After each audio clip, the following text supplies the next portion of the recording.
Here's the story of a bunch of podcasts who were bringing Cubby content to the world. All of them did their own show.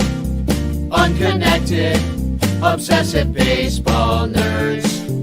It's the story of a bunch of Cubs fans who are consolidating all their shows.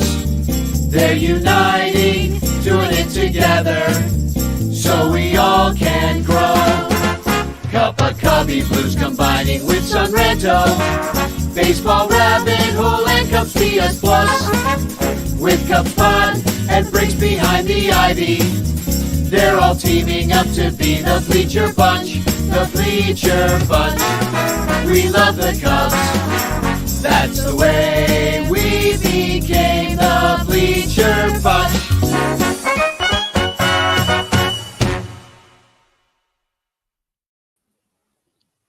And hello, everybody. Welcome to the second episode of the Bleacher Bunch.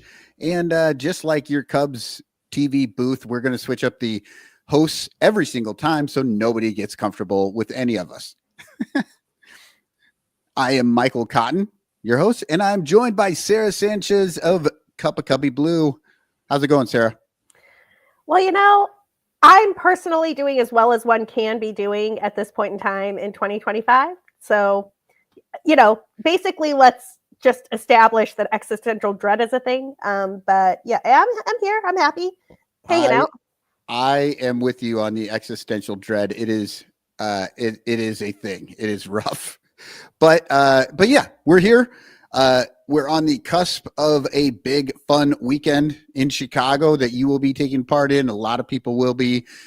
So, you know, let's try and enjoy ourselves. Let's get into the show. Let's start by, let's welcome everybody to the Bleacher Bunch. It's on the Fans First Network. The show is brought to you by all of our Patreon supporters who support us at patreon.bleacherbunch.com. If you haven't given us any money, feel free to get over there and do it. We really appreciate it. And especially Blake Beard and Rogue Wave Creative, not to mention all the great podcasts in the Bleacher Bunch, Cubs PS Plus, Cup of Cubby Blue, Bricks Behind the Ivy, Baseball Rabbit Hole, and Cubs Pod, and the Sunranto Show. So, and then, of course, our sponsors In the Clutch Shirts and Matt Kammer's Permanent Paintings. So, and then of course we've got to also mention Chance in the chat. If you put hashtag Chance in the chat, you will have a chance to win a postcard. I do not have any to show you. I have never won one. And Danny has them at his place, but if you win, you will get a message of love and doom from the one and only Danny Rocket. But that's it. That's all the like canned stuff I got to get through. And now I guess, okay. So we said existential dread 2025, and then we said we were going to try and have fun, but now I'm actually going to bring us all down a little bit because, rest in peace, Bob Uecker.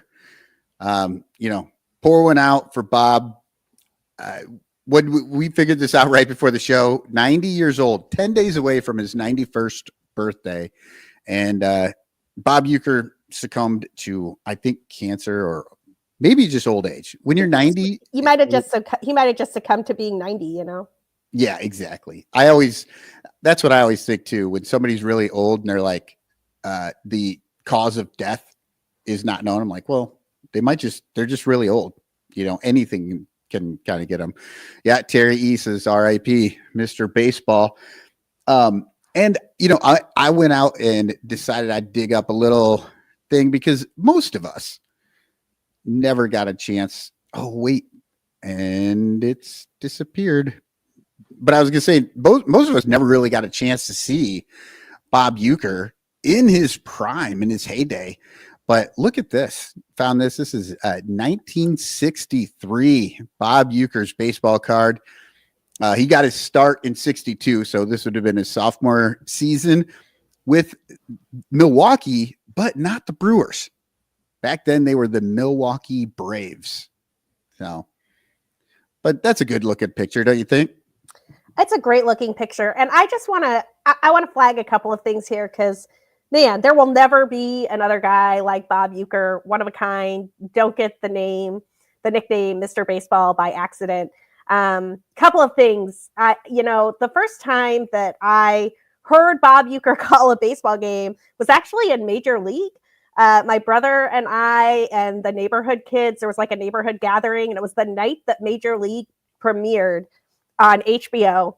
Nobody knows how a bunch of kids aged like 7 to 12 wound up in a room with a teeny tiny TV connected to HBO, watching a movie that our parents probably would have not let us watch if they had known we were watching it. But we did. We wound up there. We were like, we like baseball. This is a baseball movie. And it was great. So much of it is just perfectly toned. He is the funniest dude. He understands the game. And the thing you get from listening to a Bob Uecker call, whether it's a real game, a fake game, the Miller Lite commercials, whatever, is just this enthusiasm and love for life and the game of baseball. I'm trying not to choke up here, but I used to turn to the Brewers radio call when the Cubs played the Brewers for the innings that Bob Uecker did, because he was one of those voices that I just wanted to hear what he had to say. There was always a great story. There was always a great love of the game. And I think, I was reading, if you're going to read one piece on Grant Brisbee or on Bob Uecker today, it should be Grant Brisbee's tribute in The Athletic. If you're going to read two pieces, make sure the second one is my BCB After Dark that is going to publish at midnight tonight. But read Grant's before mine, because Grant is a much better writer than I am. He has just some lovely notes and commentary in there. But one line that I want to share specifically, and give me just 1 second here. And then there was Uecker, who wasn't good enough to trust with the game on the line. He entered the game as a career 200 hitter, a nice round number that's always going to be associated with futility and frustration. With one hit, he would have finished his career with a 201 batting average. He couldn't get it. So he finished with a .199,726,4022 batting. It rounds up to 200. That's all of baseball in a single game. It meant everything and nothing. There were heroes and legends, with some of them defined by what they did after baseball. It was a Friday night game, which meant it was the perfect opportunity to watch a baseball game, just like all of the other days and nights. And it was someone ending his playing career only to start a new career in which he'd spend the rest of his life reminding us of a simple truth. Baseball is fun. Mr. Baseball reminded us of this for decades, and he'll continue reminding us of it for as long as the sport is around. Oh, absolutely. And what you're saying there, like, so I brought up the photo of him. He got a start in 62. He played 6 years, 62 to 67. He was with the Milwaukee Braves. Then he went to the St. Louis Cardinals. Then he went to the Phillies.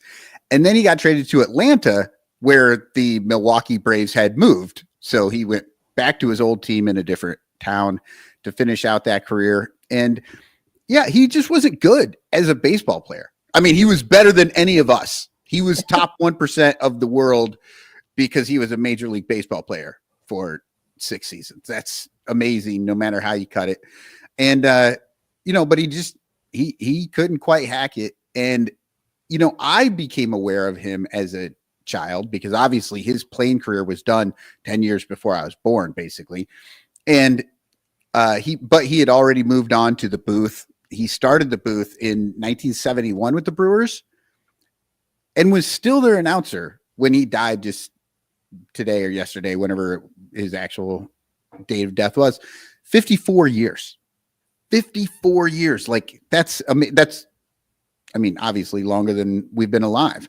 But just amazing. So I really started catching who Bob Uecker was right around that same time I fell in love with the Cubs, 1983, 84, and because he had become already such a force in the booth and just like a great baseball announcer. And because he was so funny, he was an actor. He had two shows that he hosted, his own, like a couple of sports shows, but then like he was just like regular on Johnny Carson. And that's like the first time I ever saw him. And he came on and he was making jokes about how bad he was at baseball and telling baseball stories and all these things. And again, that was like 1984 time frame. I'm getting into baseball. It's summertime, so I can actually stay up late enough to watch Johnny Carson, and I'm hearing Bob Uecker, and he was hilarious. And then, of course, in 85, he inexplicably became the lead in Mr. Belvedere. Do you remember this show? I think I knew, I think I watched him on Mr. Belvedere long before I had any idea he was a baseball guy or baseball person, because I was so little when that show was on. But like I said, my first baseball memory of him is absolutely Major League. And there's so many good lines in that show.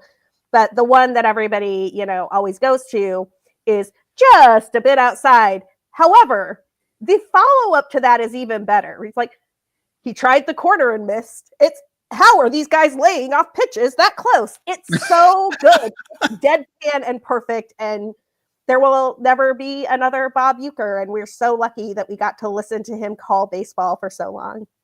Yeah, absolutely. And, just because he wasn't the greatest ball player, he was absolutely great in the rest of his life. And Terry E says there's a story of him stealing the tuba from the brass band at Wrigley. If you don't know, there used to be this awesome brass band that would go around Wrigley playing music, which I wish they still had. But he stole the tuba from brass band at Wrigley and shagging fly balls with it in the 60s. What a character. That's, oh. What do you do if you're that tuba player? You're probably pissed because that's a very expensive instrument. But at the same time, he's also shagging fly balls with a tuba, and it's kind of amazing. I mean, your tuba just got instantly more famous, popular, and cool than it ever would have if you had just been playing the tuba. So I think the tuba player should be grateful. Yeah. But yeah, absolutely. Yeah, he just got his seat upgraded, Dominic Galoro says, in the front row now. And that's a reference to the old Miller Lite commercials and stuff. They come to him in the commercial and they're like, you got to move seats. And he's like, oh, I must be in the front row. And then they sit him way up in the nosebleeds. And don't they have that seat, even though Miller Park or Amfam or whatever it's called, that didn't exist back then, but they have the Uecker seat. They do. Way up in the thing. So it's great. But Hall of Famer as an announcer, won the Ford C. Frick Award. So he is in the Hall of Fame. But, he's also in the Brewers Hall of Fame, of course. And they put a big number 50 out there when he hit his 50th year announcing the team. But you may not have known this. Also in the WWE Hall of Fame. I did know this. You did. But you should tell the story because I don't know all the specifics. I know it involves Andre the Giant and Hulk Hogan. So yeah, again, 1971, he gets into baseball. He is great at it, and then he starts to branch out into acting and doing shows. And then in the 80s, he really kind of hit his stride and was getting everything. So in 1983, WrestleMania 3, he called the main event, which was Hulk Hogan versus Andre the Giant. And of course, for wrestling people, that's a big match. And they probably have no idea that it was Bob Uecker calling the match, which is weird, right? Like Bob Uecker's baseball, and you don't think of him as like, oh, he's calling the championship match. And then in WrestleMania 4, he showed up and called the Battle Royale, however you say that. Dude, I don't know. I don't either. And like, I did kind of, I don't know. I don't really know why he got into into doing WWF as it was back then, but he was that charismatic and he was that fun. Anyone would listen to him do anything. 84, he hosted SNL. Like, oh, I've got to go find that. What other? I mean, I can't think of another baseball announcer or anything who's hosted. Like, not off the top of my head. Maybe, I guess, possibly Costas or Buck has done it, but I don't know. I mean, I don't know who has hosted SNL, but of the characters who have been in baseball and the guys who've come through the booth, Harry Carey would have been an epic SNL host. Like, I feel like Bob Uecker is in the same mold as Harry Carey, as Vin Scully, as God, White Sox. I'm sorry that I'm about to do this to you, Michael, because it's going to kill you. But Hawk Harrelson has that same sort of like character and love from White Sox fans. Like, there's a crew of guys who called the game for their team for decades, and they were just associated with that team in a way that I don't even know how many people will reach those marks again. Do you know what I mean? Like, Pat Hughes is going to be that guy for us as Cubs fans, but does anybody think Boog's going to last like 50 years? No. Probably not. Like, I can't imagine that Boog's going to stay in that booth for 50 years. Len could have, I suppose, if he wanted it, but he chose not to. He chose to leave. It's such a rare thing to have those voices that stay with you for decades. And Bob Uecker was so knowledgeable about the game, so excited about the game, and the funniest person that I've ever heard call a baseball game, ever. He's hysterical. He's easy to listen to and fun to listen to. If you have some free time today or this weekend or at any point in time, go just pull one of his calls. Go just listen to an inning or two. Just listen to how he does it. I was looking at a tribute that MLB Network did earlier today. You can find it on Twitter on the MLB Network account. I refuse to call it X. We're just calling it Twitter forever. And Pat Hughes is in there because Pat Hughes got his start calling games in Milwaukee with Bob Uecker. And he talks about how Uecker was so good at calling the game, but he was excellent when the game was out of reach. When it was like an 11-2 affair and you have to just start telling stories. So go find some game where the Cubs are demolishing the Brewers and listen to Bob Uecker and enjoy. Yeah.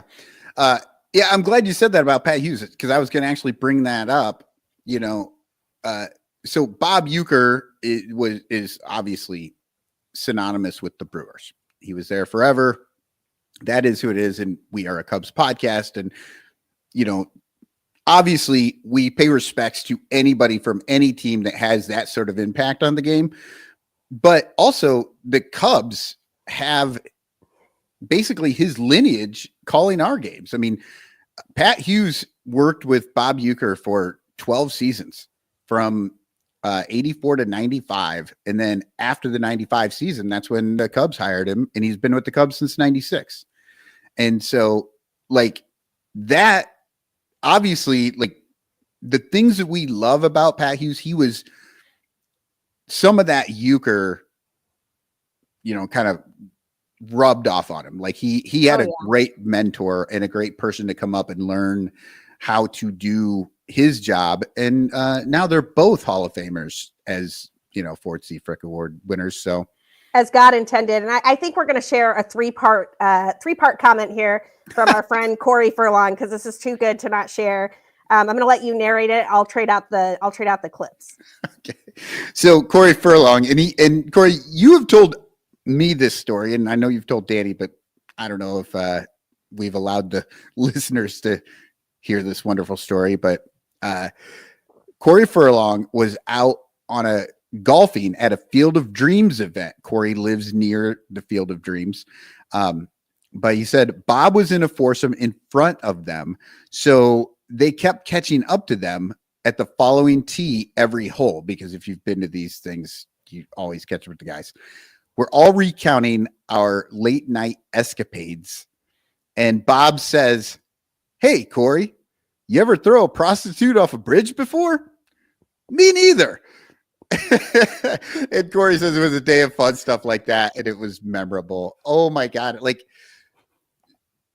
it would just be amazing if Bob Uecker addressed me by name and said something like, I don't know, pass me the salt. But the fact that, he told Corey, he like made a joke like that is amazing. And I don't know, I've never golfed with Corey, but I know he was no good at golfing that day, because you cannot golf when you're laughing as hard as you would have been, because that's the kind of comment that you wouldn't be able to just like laugh and then forget about. That would keep you laughing for the rest of the day, I'm sure. Oh yeah, absolutely. Rest in peace to one of the greats. We give the Brewers some grief over here. They're the baby rivals. They're the mini rivals, not the Cardinals down in St. Louis, but like the little brother rivals up north. And but one thing that the Brewers certainly had going for them and will always have going for them is the legacy of Bob Uecker. And baseball lost a real one today. I'm pretty torn up about it. Yeah, and unlike Cardinals announcers who are very, very salty. Bob never came across salty at all. He came across as a person who really loved the game. And while he was 110% on the Brewers side, he called a fair game and he was just into the baseball. Like you would never turn it on and go and just start to feel like Bob Uecker was attacking your team ever. And if he was attacking them, it was probably so funny that you wouldn't even care. That's true. All right. Well, this is a Cubs podcast. We should probably move on to some Cubs news. If y'all are going to be at Cubs convention this weekend, I will be there. I know Danny will be there. Michael, are you coming to CubsCon? I am not. So we'll miss you from afar. Yeah.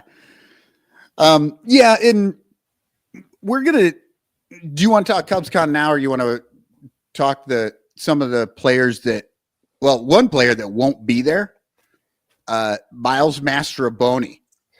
The days of Miles Mastrobuoni are finally over.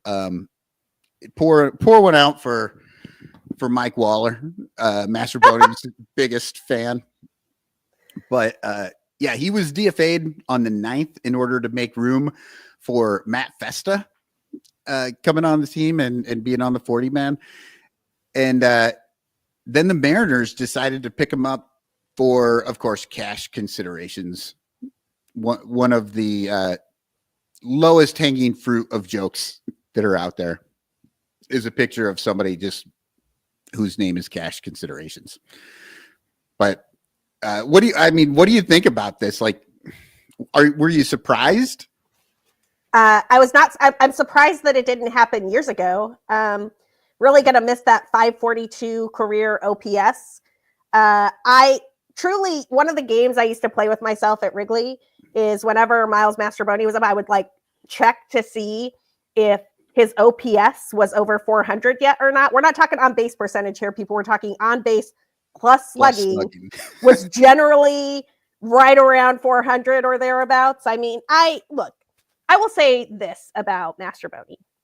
He was a perfectly acceptable third string utility guy, and he could play a little bit of shortstop, which I was surprised by. The glove was pretty good at short when Dansby and Nico were both hurt last season, which truly surprised me a little bit. But come on, it was okay for about 4 games, but I think he played there about 7 games. So which is 6 games too long. Yes. Yeah. No, the Miles Mastrobuoni thing is just it's been a thorn in a lot of our sides for a long time. And again, like I said about Bob Uecker, no matter what we say about these guys, like we may not like Miles Mastrobuoni, top 1% of baseball players on the planet. The fact that he can get out there and play it all, but just not. He's not the type of player that really any team wants as their kind of go-to guy for really anything. Bench player, sure. Coming in, picking things up every so often, but they seem to use him like if people who didn't know anything about the Cubs just watched a couple of Cubs games and they saw him in a couple of different positions or whatever and saw him starting games, they would probably think, oh, like this guy must be a pretty good prospect or something. And the Cubs really have something going for him because I've never heard of him, but they seem to be using him a lot. I have learned at this point in my Cubs fandom to doubt every backup middle infielder that Jed Hoyer adds to the team. No offense to Gage Workman, who I have not seen play yet, and who Dan Zambrowski's Zips projection really seems to like. He might be an exception, but just listen to this. these are the guys who are on the 40-man right now. Vidal Brujan, Ben Cowles, Luis Vasquez, Gage Workman. I mean, Miles Mastrobuoni is the 5th best of those guys. And so it's kind of like, I don't know, do we need 5 guys who are all exactly the same? All like weak hitting, might leg out a thing, can't get their OPS up over the 600 line. Like, what is this? Love anything as much as Jed Hoyer loves a Zach McKinstry clone, right? Like, Jed Hoyer is always the 5th guy. Given one of these guys a chance, he's like, oh yeah, the Rays saw something in Mastro. I will get it out of him. The Dodgers liked Zach McKinstry. He shall be good with us. No, he shall not. And we're about to see that again with Vidal Brujan. And I just like, whatever. Yeah. I cannot figure out Jed's obsession with weak hitting utility guys. But man, there are a bunch of dudes who are getting Major League Baseball at bats solely because they fit this like scrappy utility type Jed Hoyer's in love with. Yeah. Well, and well, I'm not going to get into it. I think I've said stuff about it many times before, but yeah, the whole Terry E. I'll say this for Mastro. He was affordable. Well, and that's the key to Hoyering, right? Like, it's all intelligent spending. It's like, what if I find one of these guys who got DFA'd by some team that is better than the Cubs and it works out? And one of these days, maybe it'll work out for Jed, but I want everybody to remember the 17 weak hitting middle, Nick Madrigal. Like, how many guys do I have to watch go through this role and watch Jed Hoyer give a chance to? I'm over it. And here's the thing that I always think about when I think about these middle infielders who just keep getting opportunities with the Cubs. The thing that always comes back to me is Nico Horner still needs about 100 AAA at bats. What? Nico Horner came up because of injuries and he just got forced out of, off the couch and has really done nothing except for just be a good ball player ever since. Like, you couldn't bench him. But I just remember so many times in like whatever 2020, 2021, whatever, but they kept not wanting him on the team because they kept thinking like, well, he hasn't gone through enough at bats in the minor leagues yet. Like, that was sort of the narrative way back then. Now that could have changed or whatever, but it's like you go from a guy like Nico Horner, who is clearly a big league talent. He's not a superstar, but he's a big league talent and can play every day for you and do a lot of really good things. You go from that to the McKinstrys and Mastrobuonis and these guys who clearly do not have that talent. And at no point do they get sent down. Like, they just keep getting opportunities. And it just blows my mind and it's, I know that's kind of like, that's old stuff, but everything is in my head and I can't not think about how hard a time they gave Nico Horner and how many opportunities they gave Nick Madrigal. Nick Madrigal, I cannot. I mean, I will never get over the days where the people running the Cubs thought Nick Madrigal, Zach McKinstry, were all interchangeable with Miles Mastrobuoni, were all interchangeable with Christopher Morel. And look, I know Christopher Morel struggled last year. The batting average was low. The power was still there. But that is a 35 home run bat. And Nick Madrigal, Miles Mastrobuoni, and Zach McKinstry and Gage Workman might be an exception. That's a Rule 5 draft pick up from the Cubs that does profile as much better than the rest of these guys. But all the rest of these guys are like, watch me hit 180 and be kind of fast, but not be able to steal any bases. It's going to be great. And I can't. It's honestly, I don't understand it. I love Nico Horner. Nico Horner, who is still a light hitting second baseman, doesn't hit a ton of home runs. He has a 718 career OPS, right? Like, Nico Horner can steal you some bags, and he has one of the best gloves in baseball at second base because he would be a top 10 defensive shortstop if the Cubs were still playing him there.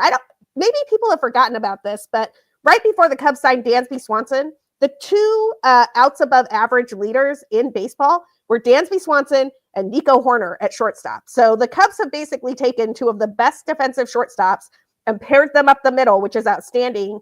And as long as those two guys stay healthy, we really just shouldn't see all that much of Luis Vasquez or any of these other guys. No offense, Luis Vasquez. I'm sure you're great. I mean, you were talking about these guys are all in the top 1% of baseball players. And that is definitely true. Probably, honestly, the top 0.1%. I remember a great piece in Grantland back in the day talking about Nefi Perez and how Nefi Perez was like the worst Major League Baseball player in MLB, that also made him one of the best people walking the planet to ever play the game of baseball. And it's worth remembering that, the last guy on your roster who's playing is still better than any of us will ever be, and better than like 99.9% of the planet will ever be. And also, Godspeed, Miles Mastrobuoni. I wish you nothing but the best. Exactly. Both things can be true. You can be one of the best on the planet, and I cannot want you on my team. But yeah, I think sometimes, as fans, we get into, sort of like trashing on some of these guys a little bit. And, it's the off season. It's we just kind of came out of the holidays. I'm trying to be a little magnanimous here. Just try and remind myself that I could not hold a candle to any of these guys that I talk shit about. That's good of you, Michael. That's good perspective. I'm gonna continue to talk shit. Well, I'm not going into 2025 with a no talk shit resolution, right? Like, stuff's about to blow up. I am talking a lot of shit this year. Oh man. I'm with you. It's really hard when you just keep seeing some of the things that keep happening. But we do have a new player on the team that they just signed. We got Colin Ray. He signed a 1-year, $4.25 million deal with a $6 million club option for next year, or a $750,000 buyout if they don't want him around next year. And then the Cubs traded Michael Arias to the Yankees for, yet again, cash considerations. By the way, do we ever get to find out how much cash that means? No. Or are we just considering it? I mean, I think it's probably the amount of money that they were like owed or something, but I honestly don't know. I've never seen the return on, like, the Cubs got a check for $2.2 million or whatever. That is not how much they got for Michael Arias, by the way. We're talking league minimum here, which I believe is $757,000 or maybe $780,000. Look, Colin Ray is fine. He's a very Hoyer signing, right? Like, so Colin Ray was with the Cubs in the pandemic shortened season in 2020, and he wasn't all that great with the Cubs. If you remember him pitching for them at all, which you probably don't. I actually kind of was like, really? He was on the Cubs, and I went back and looked it up, and yes, he was. But he was. I think I looked today, and I didn't even notice that. Yeah. Pandemic shortened season, baby. But he went to the Brewers after that, and he was a perfectly serviceable swingman, right? Like a guy who could come out of the bullpen in middle relief and give you 2 or 3 innings, a guy who could start when you needed a 6th starter. He was fine. I am mostly familiar with Colin Ray's work because I play in a lot of 15-team roto fantasy leagues, and I was like, he's one of those guys who was always available on the waiver wire who, oh, hey, that's a good matchup. Let's add him to the roster. I'm kind of stunned that the Cubs gave him more than $4 million. I mean, honestly, they guaranteed him $5 million when you think about what the buyout is. I mean, I guess whatever. $5 million for a guy who is, you're hoping, basically what Keegan Thompson was when he was good a few years ago. That's it, y'all. And I grabbed a couple of just the last 2 seasons, because prior to that he was in Japan, and then prior to that is like too long ago to really care too much about. And I picked out a couple of his stats. His ERA, the last 2 seasons, 4.55 and 4.29. He pitched 124.2 innings in 2023, and then 167.2 in 2024. That in the old days would not, move anybody's needle. But nowadays, like, you're like, oh, 167. Okay. Like, he can throw a little bit. He pitched in 32 games, started 27 of them. So a little bit out of the bullpen. ERA plus is 95 in 2023 and 98 in 2024. And you could say, well, that's below average. Sure, it is, or whatever, but it's so close that it's like negligible.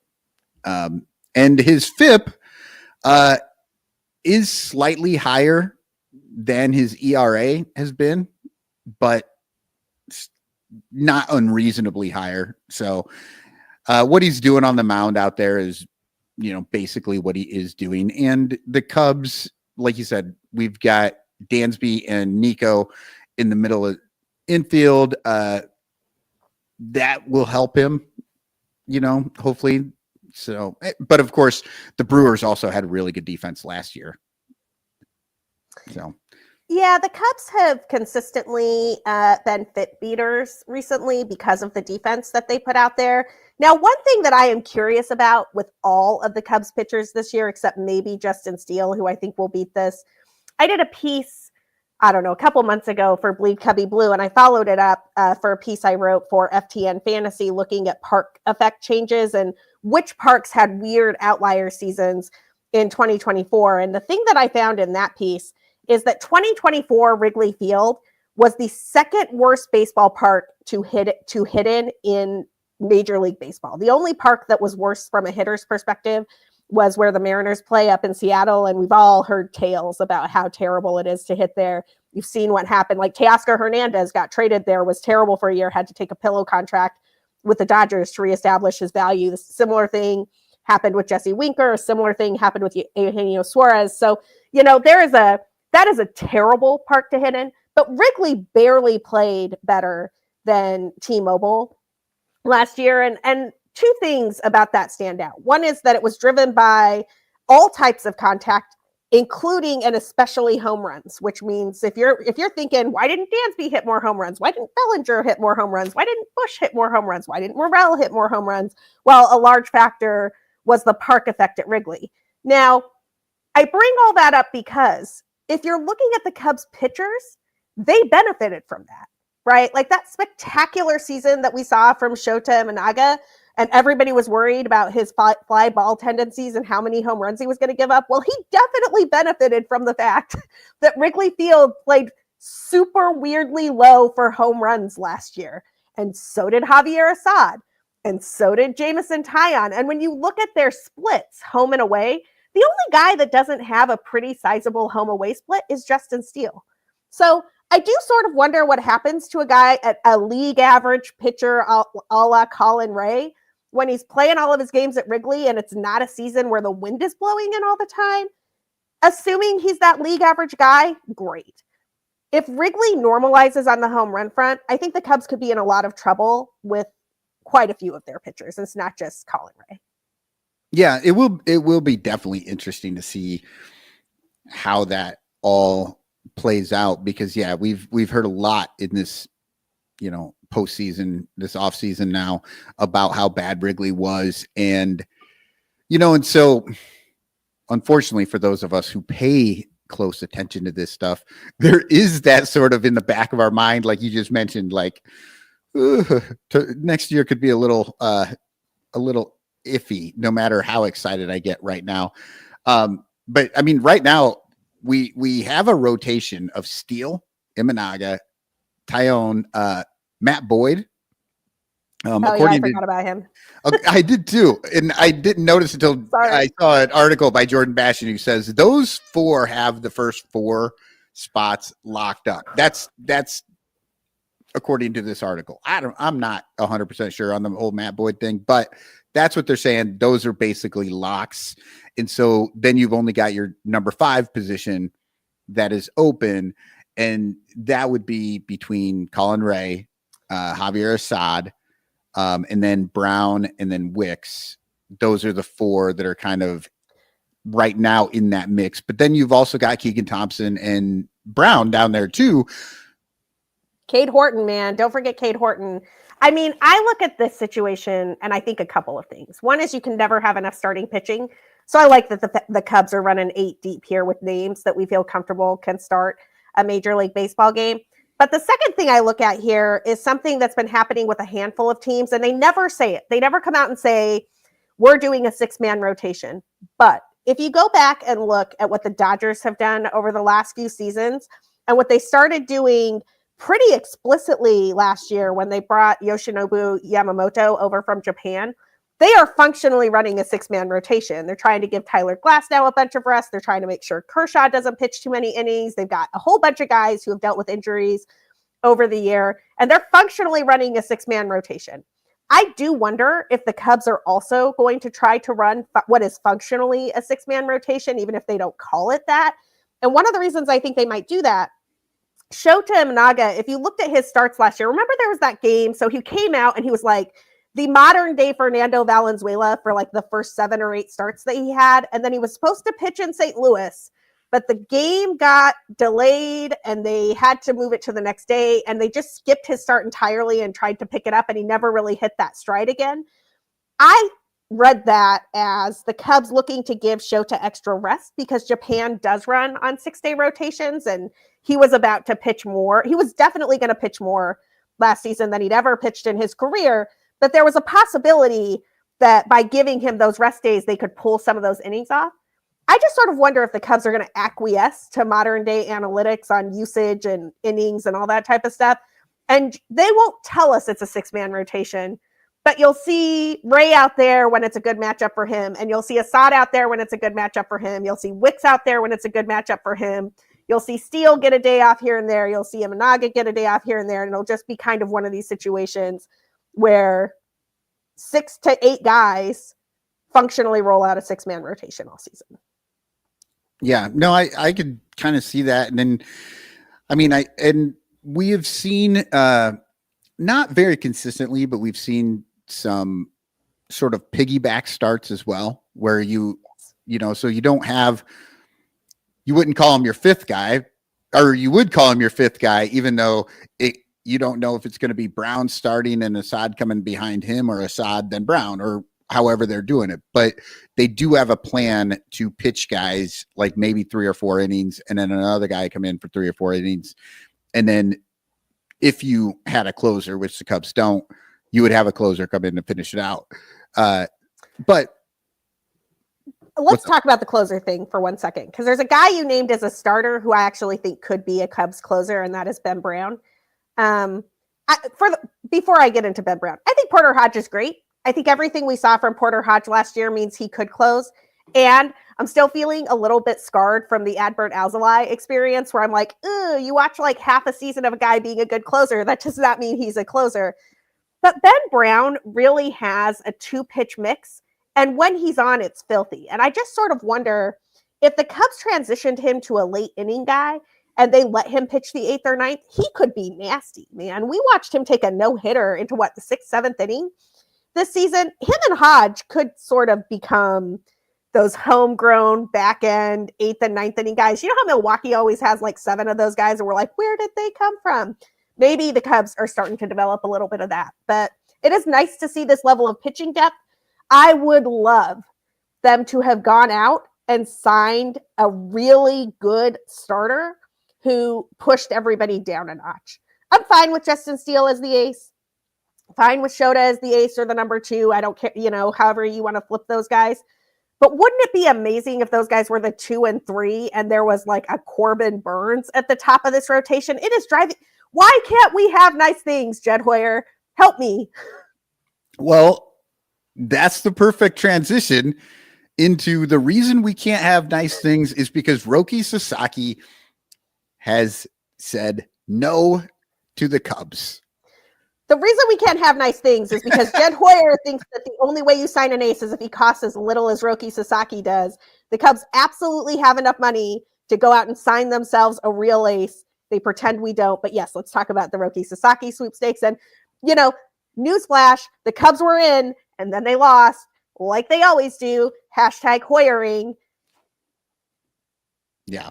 Yeah. It is frustrating because you think that like when you can even out the playing field, right? You can't have a Dodgers come in with, $700 million or something.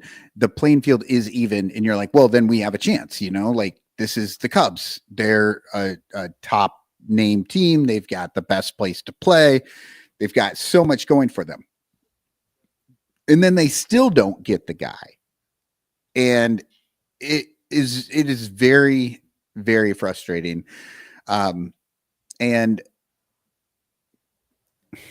I mean, I put the blame with Jed, and maybe Jed Hoyer could have put out the absolute greatest presentation anybody's ever seen to get Roki Sasaki to Chicago.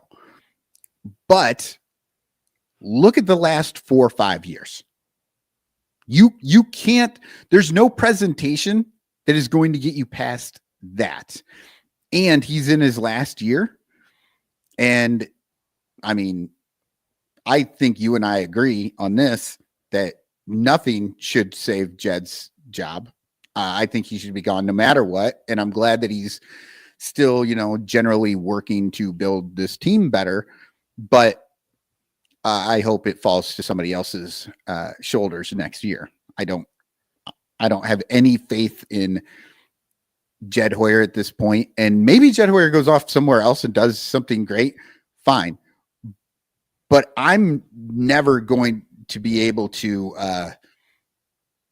look at him in a positive light, really. You know what I mean? Like you were saying, Adbert Alzolay, you're scarred from that. Well, yeah, we're all a little scarred from that. But I don't know that Adbert Alzolay was ever healthy to start the season last year. I agree.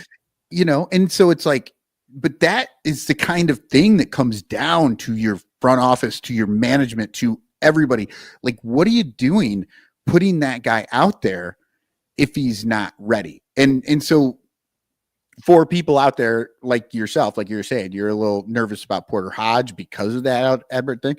Well, if Porter Hodge isn't injured, then we should still have a little hope. But that's in the back of my head as well. But yeah, the whole Jed Hoyer thing, missing out on this, I think it has a lot more to do with who he is and what he's done for the last 5 years. It's not just what he's done for the last 5 years. Jed Hoyer has had 2 shots at running a Major League Baseball team. The other one was with the San Diego Padres. And the biggest move that I can remember Jed Hoyer made with the San Diego Padres was trading Anthony Rizzo. Trading for Anthony Rizzo from the Red Sox, which was smart, right? Like that was a good move on Jed Hoyer's part. But honestly, what else did he do while he was there? The Padres didn't win. They didn't become some juggernaut of a team. That happened after Jed Hoyer left and Preller took over, right? We have zero, zip, nada, zilch evidence that Jed Hoyer can run a Major League Baseball team and have success on his own. We have evidence that Jed Hoyer is a very good number 2 when there is a guy like Theo Epstein in charge. And everything that I see this Cubs team do is the most cautious of moves, the most cautious of players that are signed, the most milquetoast, middle of the road, I don't know, I can't really go out on a limb, nonsensical thing. And he doesn't even make good small signings. Is there some $3 to $7 million signing that I'm forgetting that was great? The first year and a half of Yan Gomes was pretty good. The last half of a season was trash. Tucker Barnhart was a disaster. Andrelton Simmons was awful. Jonathan Villar was awful. What were we doing with Trey Mancini? God only knows. All of these are ridiculous, middling, I can't make a commitment to a guy who should get paid real money type of decisions. And you cannot run a franchise in Major League Baseball like the Chicago Cubs that way.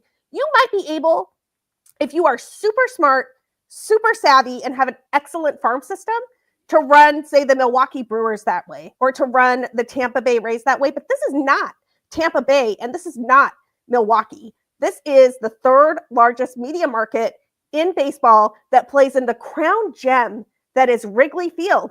And Jed Hoyer acts like he is aspiring to be the Miami Marlins, and it is trash, and I'm over it. I think the only thing that could save that man's job, and I hope to God it happens, but I'm pretty sure it won't, would be an extension for Kyle Tucker that is a contract that is 10 to 12 years and probably 3 times the largest deal in franchise history for the Cubs, which was Jason Hayward's $189 million deal. And if Jed Hoyer isn't going to do that, then Jed Hoyer should get shown the door, because you do not trade 6 or 7 years of Cam Smith, 3+ years of Hayden Wesneski, and 3+ years of Isaac Paredes for 1 year of a guy that you have no intention of signing and that you borderline risk arbitration with. Now, I will say, we got news late today that Kyle Tucker and the Cubs have avoided arbitration. They met in the middle, and he's going to make $16.5 million this year. But why did you even chance it? The man asked for $17.5 million, and you literally already proved with the package you gave up for him that he is worth every penny of $17.5 million. So why are you risking going to an arbiter and making arguments about why he's not worth that money? Give me a break. Yeah. So Dominic Galoro in the chat mentioned on the recap podcast, they talked to Jed. They had almost an hour long interview with him. And I remember the thing that Jed was talking about with Kyle Tucker was, they didn't specifically ask him. They didn't grill him too hard on the whole arbitration thing. They did mention it a little bit, but they talked about this long-term contract and like whether they're going to, and here's Jed, exactly what you're talking about, Sarah. He's like, well, let's see what happens when he gets to play at Wrigley Field and see how it is here it's like, dude, no, that's like, he wants the city and the fans and the field to sell Kyle Tucker on playing with the Chicago Cubs. And that's great. Yes. But that's like, that should be the icing on the cake and not the pan that you're trying to bake everything in. Like that should just be on the top. Like if a guy is trying to figure out, well, I could go here for 500 million, or I could go here for 500 million, but here is Chicago and the fans are amazing, I'll go there. That's just not going, like, that's what he seems to think is going to happen, but they're not really even in the ballpark of the range that these guys are looking for now. And I know we've got to bring another guest from our lovely Bleacher Bunch family on here, and I'm sure he's got some stuff to say here too. But the last thing I want to say here is that is the type of argument you get to make, and that the Cubs made and won with Jason Hayward, by the way. If you remember, the Cardinals offered Jason Hayward more money and the Cubs offered less, and he came to Wrigley Field anyway. But you get to make that argument when you're coming off an offseason where you signed John Lester to one of the largest pitching contracts in the franchise's history. You get to make that argument when you've signed Ben Zobrist, who is a Swiss Army knife of a player and the definition of super utility, to a $50 million 4-year deal. That's when you get to go to a guy and say, hey, look, we're going to offer you the same thing that the Yankees are, but you get to come to Wrigley Field every day, and playing in the city of Chicago is great. And now that's a tiebreaker. Now you get to win the tiebreaker. The Cubs have forfeited the ability to win the tiebreaker by not doing big deals, by being the team that constantly settles for the 4th or 5th best player at a position in the market, and by eschewing all of those contracts that start with a crooked number and have 10+ years on them. And that might be, I truly do not care what the Cubs are paying anyone in the year 2034. I'm not even sure we'll all be here then. Yeah, no, I completely agree with everything you're saying there. It's like, it's so weird that, I don't know, that they don't seem to kind of get it. And yes, there was, but in what you were saying about getting Jason Hayward, like there was so much they had going for them. They had David Ross, who apparently Jason Hayward loved from his time in Atlanta. And they had one of the best farm systems in baseball. And I'm not talking about the farm system we've had the last couple of years. I hope some of the people who are listening right now have been reading the articles about how that farm system is actually pretty middling, and like all of those, the Cubs have one of the best farm systems in baseball, actually turned out to be a mirage. Because I'm telling y'all, this is not the 2015, 2014 Cubs. This is a bunch of guys who might have a bench role and maybe a starting role if they're lucky someday. This is not a crew that is going to fill out 7 spots on the starting all-star team in 2016. But yeah, let's bring another member of the Bleacher Bunch family on to talk this all out, because I'm kind of getting a little bit heated over here.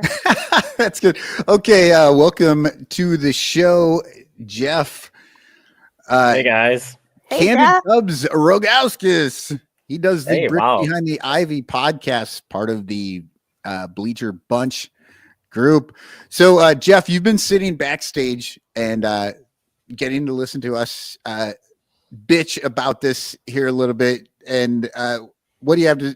Do you want to cap off this little bit of the show here with some thoughts? Yeah, I guess the activity by Jed Hoyer, this group, this front office is confounding, and I think that I was doing my job as a Jed Hoyer apologist, as accused this past year on Twitter, and trying to think of the alternate angles on why the Cubs have operated the way they have, and the threading the needle being incredibly difficult to do, which the Cubs have proven how difficult it is by swinging and missing on the thread the needle portion for the last several seasons. But it is really frustrating going into this Cubs convention. Like, we're not riding the wave of being like Mike Imanaga and that signing happening right before. I understand. Like, the honeymoon feels over on Kyle Tucker. I know that I was listening to Locked On Cubs the other day, and they were talking about how quick that happened, and which Cubs fans are just not upset about. Like, so I'm not. Don't get me wrong. I'm excited about what Kyle Tucker is and what he brings to the lineup. He is an upgrade from what Cody Bellinger brought to the lineup, but it still feels like we're entering the season and there is off season to go with the same questions we've had the last two seasons. Like, not enough has been done in the bullpen. We still don't have another starter to extend this rotation depth. The whole goal for me this offseason was for guys like Ben Brown and Javier Assad to get pushed down that hierarchy. It's like, if you're numbering your starters like 1 through 9, like, in thinking about, 4 of those guys obviously being in AAA, like, you would want Ben Brown and Javier Assad ideally to be like 7 or 8 at the highest, maybe in an ideal situation 8 or 9.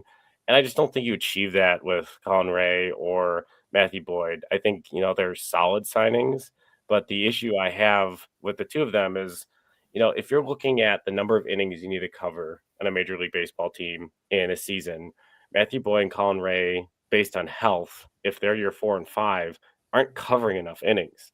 And, I think there was on, Gordon Whitmire and David Kaplan had Jed Hoyer on, and I know you guys kind of had mentioned that as well, but like, they had talked about, and that he's like, well, I think I could get, Tom on board for a mid-year acquisition. Yeah, but like, the offseason's not done.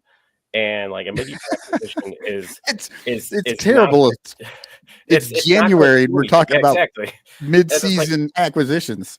If we go into this season with holes in the bullpen again, a mid-year acquisition is not going to do anything. Like, that's there won't be a need for one, because they could potentially fall apart and fall off this division. Like, like, we're looking at a division once again that is incomplete pictures for every single team.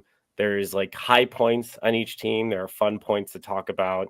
And, I think as we do the division preview, as we did at Bricks Behind the Ivy last year, this year with some of the folks, like, yeah, every team has like potentially a star. The Cubs finally in that conversation of having potentially a star, and I define a star as like a 5+ WAR player. Kyle Tucker enters that conversation as being that for the Cubs.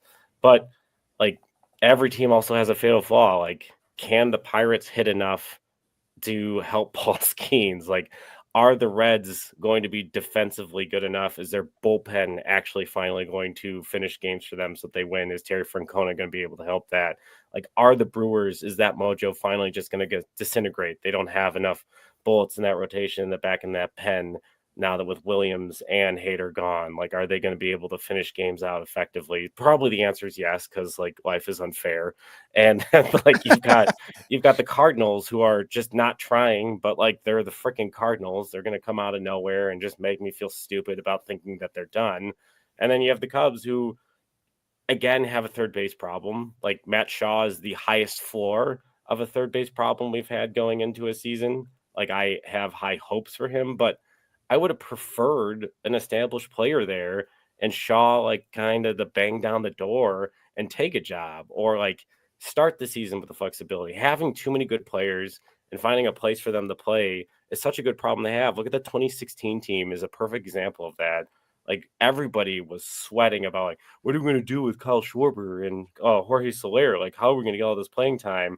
Like, Kyle Schwarber crashes into Dexter Fowler in Arizona in this first week of the season, and we're not asking that question anymore. We're like, thank God we still have Jorge Soler. Like, that was the answer. But now we're like, well, if Matt Shaw goes down, who the hell plays third base? Okay. Well, and on that Kyle Schwarber front, I just have to give a quick shout out to the guy behind me, because if y'all recall, in 2016, people thought Kyle Schwarber was still going to catch, and instead it wound up being David Ross and Miguel Montero. And when both of those guys got hurt because they were well on the wrong side of 30 for a catcher, Wilson Contreras just came up and absolutely raked so much that Joe Madden had him in the lineup every day. He played left field. He played a little bit of third base. There was a game where he caught for 8 innings and then played first base. And it's truly one of my favorite things that has ever happened in the history of baseball. That's the type, and Wilson Contreras was not on anybody's list of the top whatever prospects for the Chicago Cubs. He was totally overlooked. And that's the type of depth you have to have. It was the Father's Day debut home run, like in those powder blue Father's Day. I remember it as if it were yesterday. And like the creativity that, because of the depth of the roster, like there's that Seattle Mariners Sunday Night Baseball game that same season where Travis Wood played left field. And then John Lester that was the Brian Mattis game. That's the Brian Mattis game. Rest in peace, Brian Mattis. Yeah, exactly. I was at that game. I was there. It was one of the greatest games. Yeah. Speaking of powder blue, by the way, we are getting some news. Yes. From the new city and I admit that I actually just cheated a little bit and went on Twitter to look at this because they are fire. The new City Connect jerseys just dropped. They are powder blue and awesome. I don't know. Cotton, do we have to take a commercial break or anything? Because we should get a shot of these to share with our readers or with our viewers here. Yeah, we will. In fact, I think this is a good enough stop. I'm actually going to run, even though Danny is not here, we do have a Cubs Cast Corral. So that's going to give us a few minutes. We'll run the Cubs Cast Corral. Then we will run 2 commercials, 2 of the shorter ones, and then we will be back with that. So on the flip side, we'll see you then. And here's Danny. Cubs Cast Corral. Yeah! Welcome to the Cubs Cast Corral. My name is Danny Rocket, here to tell you all the things you need to know that were on the Cubs podcast this week. Let's start with Bricks Behind the Ivy, and that would be Jeff having on Irishman Jake McKibben, who bragged on the Brewers not missing a beat last year, never losing more than 4 games in a row. They talked about relying on the bullpen being a mistake in the playoffs because there are too many opportunities to see your guys. And when discussing Craig Counsell, did you know that he had the most sack bunts ever last year? I'm looking at you, PCA. But he subbed more with Milwaukee. The line of the show is when he said Nico Horner with 2 broken wrists probably performs better than Nick Madrigal. On the Cubs PS Plus podcast, Mike Waller had on Iowa Cubs broadcaster Alex Cohen, who talked about being in tune with each individual fan base and talking about what each individual fan base might want to hear on any given day, and he changes his broadcast accordingly. And he says getting better just takes lots of reps and time, and you have to be biased but not unfair. Alex said that the talent level jump from AAA to the bigs is a wider chasm than rookie ball to AAA, and he also pointed out that the Cubs have no third baseman except for Matt Shaw, who's coming from AAA.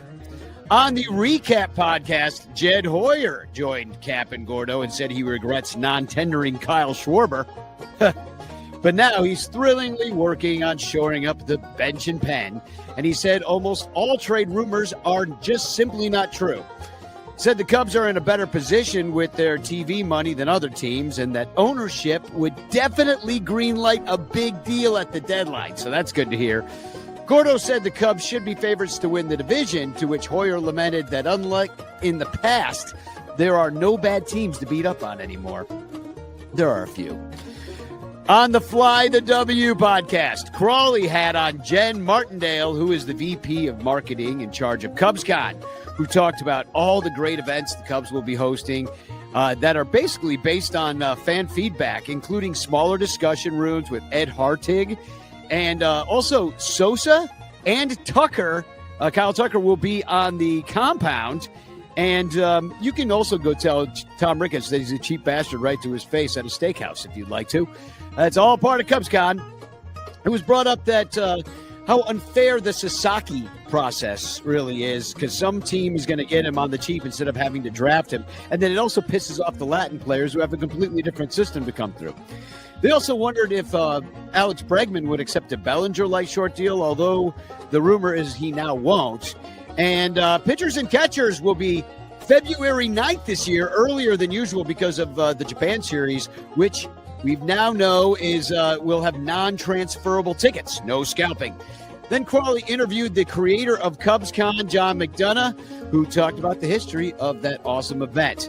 Lastly, on the compound, Ian Happ, well, I guess he accidentally had the fire department come to his house because as he was attempting to change the batteries in his smoke detector, he screwed something up and set off the whole house, which was connected to Alexa, and it was a pretty funny story. Anyway, the guys talked about being little leaguers, pretending to be Sammy Sosa back in the day when they were kids, and you know how he's going to come on the compound with Tucker, and they're pretty excited about that.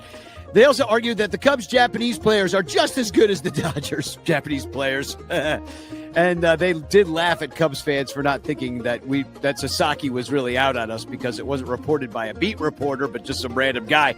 Anyway, Sasaki's out on us. They went through the free agents and said that Alonso and Santander are willing to do a shorter high. Oh, I got to wait for it to go. There we go. How Alonso and Santander are willing to do shorter high AAV contracts, and then they shared their most beloved drunk late night college restaurant spots.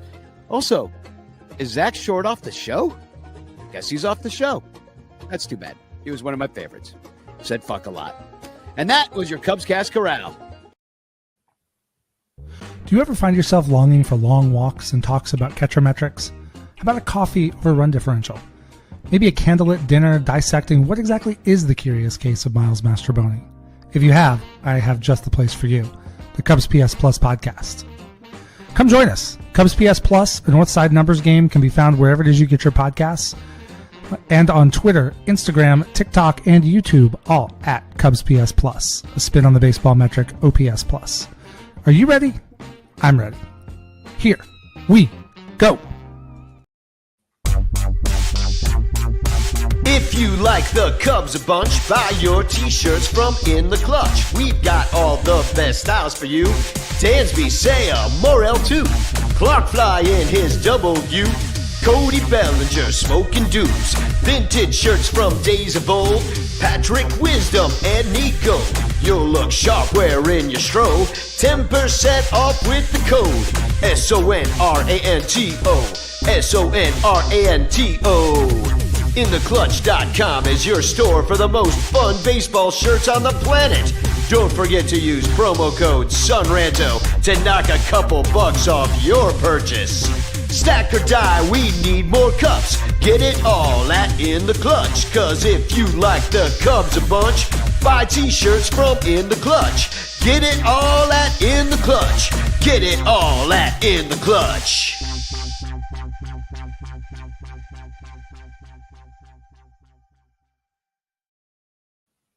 All right. I definitely did that commercial every time. Yeah, I was just gonna actually mention that. You know, it's one of the fun things is like people who are watching the show or listening, you cannot see our like little backstage thing. And whenever we're running those commercials and stuff, we can actually still see each other. We can chat, you know, behind the scenes. And whenever that song comes on, people start bobbing their head. You know, Sarah's in here dancing. IFG used to do it all the time too, like dance through the whole thing. Like it's really it's really kind of fun. I mean, I've always enjoyed it. And if I wasn't does Danny Rocket have like a rap persona? Is he like I don't know, like The Childish Rapid. Gambino. We need to do this. Like Oh, that we all know that like Donald Glover is Childish Gambino. Like, what is Danny Rocket in the rap game? We need that answer as soon as possible. he's the 84 answer machine. That rap always reminds me of that old like infomercial thing where they were trying to sell you a tape for your answer machine back in the 80s and 90s, like funny answering machine. It had some goofy name too. I don't know, but whatever. We're not talking about that. We are talking about, well, we wanted to get into the City Connect, and it's actually a perfect way to segue into our last segment here, where we're going to talk about CubsCon. And I guess I'm a little surprised. And before we show it here, we're going to make everybody, we're just edge them a little bit. You know, oh man, they just really want to see this, but we're going to make them wait. Are you guys surprised that this is dropping right now? Like, this should be like what the guys, when they introduce everybody. Well, I mean, I guess everybody likes the pinstripes. They like the homes.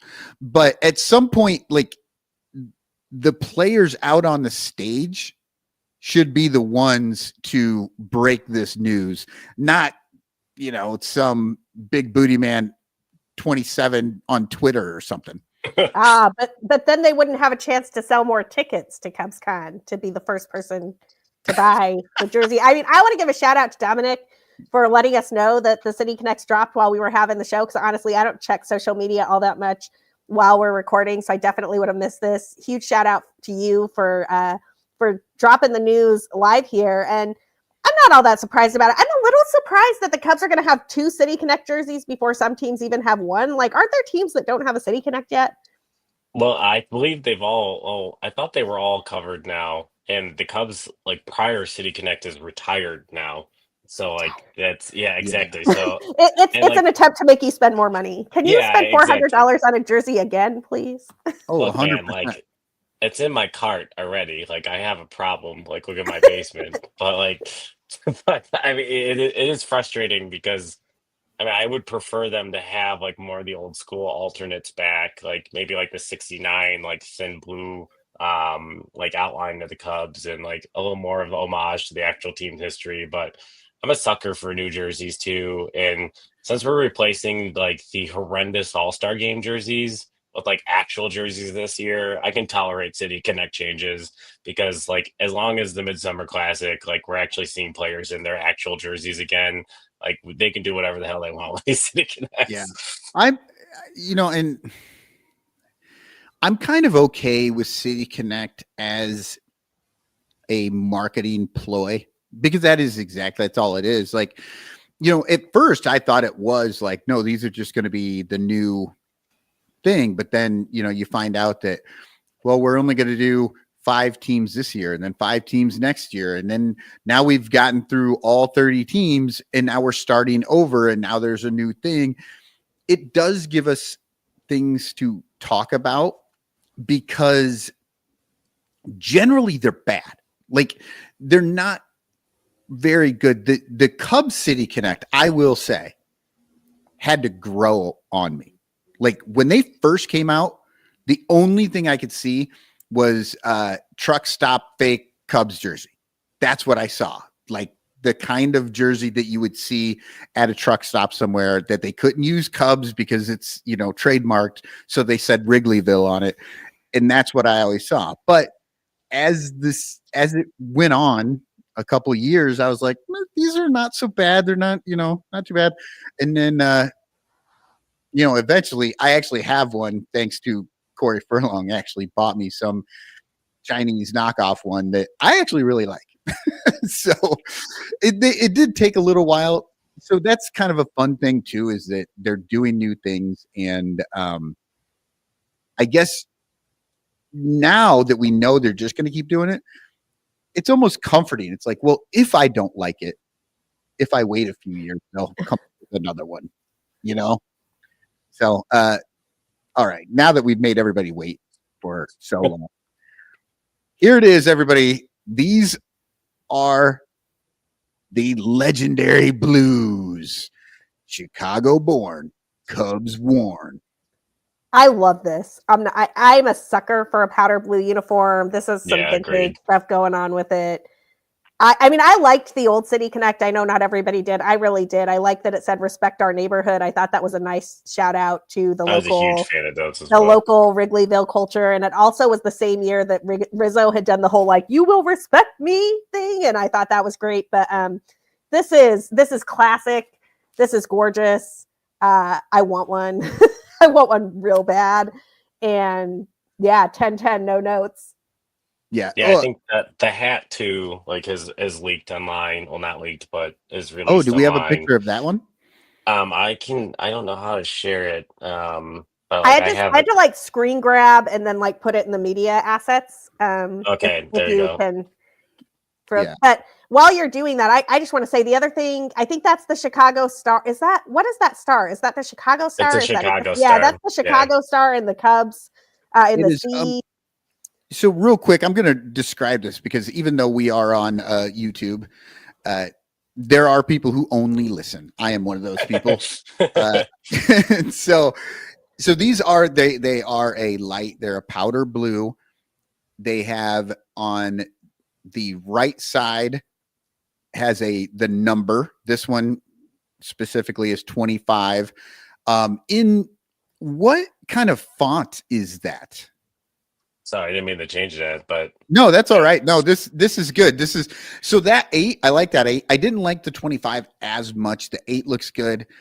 there's also but- there's sorry to interrupt. There's a video too, like kind of introducing the concept the Cubs just released, and like it's supposed to tie in to. I'm a big sucker for the backstories for these. I think like that's what sells me like on the City Connect when they are like, this is why we did this font, and they have like Yeah. it's supposed to look like the letters are supposed to tie together like it's a guitar amp plug-in chord, and then the shape on the shoulder, it's supposed to be like Chicago being the birthplace of blues. So like this is blues because Chicago blues, and it's a guitar Okay, I pick. like- Yeah, so like I'm all in on this concept. Like this is blowing my mind. Like if I had like expendable money and they were on sale right now, I'd buy like 7 of them because I have a problem. Like we've already established that, Yeah. but this So is a home run for me. So the C has sort of that little point on it, a little bit like the Bears, but right where that point is, it's got that 6-pointed Chicago star. And then it says it's red and it says Cubs out in blue. And then over on the sleeve, I think that's what you're talking about. It says Chicago and it does look like It's a like guitar pick. Yeah, it's a guitar pick. Yeah. And then the hat is it's a blue bill with a white front, and then it's got that same Cubs logo. It's got a point like the Chicago Bears one, but it's not elongated like that Chicago Bears one. It's kind of a mix between the two. I don't know, between And the to me, regular like Cubs and the C too is kind of giving an homage of like the Chicago Whales. Like so it's a little bit of Okay. okay, it's like yeah, I see that. a tie-in to like the origination of the actual franchise. So I just remember that Wales jersey and the C being a very similar shape. So a little bit of like where we started and where we are, Chicago tie, and then that 80s powder blue. Like this is, man, I'm nerding out over here. I'm a big jersey guy, and The only thing I would want out of this, you just mentioned that like late 70s, early 80s powder blue. Those powder blues had the darker blue pinstripes, yes, and I love that. I absolutely Agreed. love that. And this one is just one solid powder blue. It does look good. The only thing I could say is like if they put those stripes in there like that, that would have been perfection. I'm giving it like probably a 9 out of 10 here because of that. Oh, actually 8 out of 10 because I just noticed noticed the Motorola patch.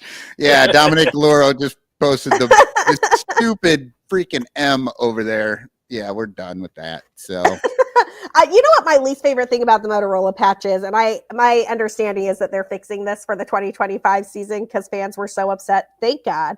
But Did y'all notice when you were watching games last year that the Motorola patch was higher quality and more visible than the literal numbers and names on the jerseys with the new Nike like Fanatics thing? I was just like, come on. It's a disaster.